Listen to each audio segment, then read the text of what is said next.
जय जोहार।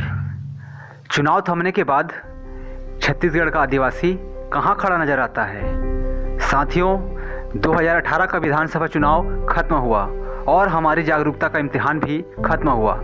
हमने इस बार भी वही किया जो अब तक 70 सालों से करते आए।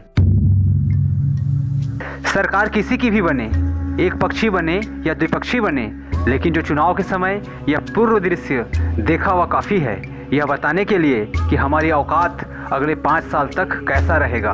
वही ढाक के 3 पात। मैं सुरक्षित सीट की बात नहीं करूंगा क्योंकि वहां पक्ष या विपक्ष हम ही होते हैं। यह बात अलग है कि हमारे प्रतिनिधि गूंगे व बहरे भी हो जाते हैं जब जीत जाते हैं। लेकिन सामान्य सीट की तरफ देखा जाए तो आदिवासी चुनाव में खड़ा होने की तो बात आम नागरिक को भी गली मोहल्ले में संबोधन करते नजर नहीं आता है।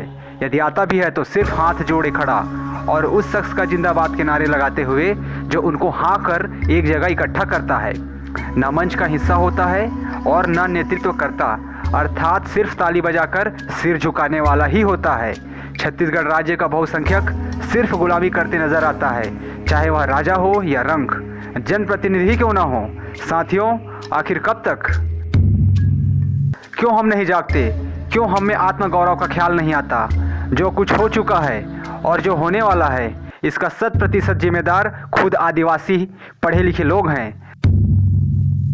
चुनाव पूर्व संगठन का दम भरने वाला शख्स खुद के स्वार्थ में डूबकर भूमिगत हो गए हैं और एक आम आदिवासी नागरिक भी एक दूसरे से जब तक चुनाव खत्म नहीं हो गए तब तक एक दूसरे से दूरी बनाए थे, जैसे किसी किसी को कोढ़ की बीमारी हो। प्रलोभन की चकाचौंध में इतने अंधे हो गए कि शुभ चिंतक भी दुश्मन नजर आने लग गए। आदिवासियों, तुम्हारे पास जनसंख्या का बहुत बड़ा कुनबा है और यही तुम्हारी ताकत है, लेकिन अफसोस आपने इस कुनबे का महत्व अभी तक नहीं समझा।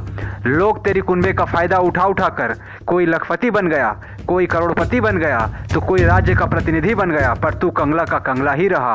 अब भी तेरी सांसें चल रही है। आओ हम पुनः अपनी सोच को बदलें और एक होकर शासन का हिस्सा बने। जय आदिवासी, जय सेवा।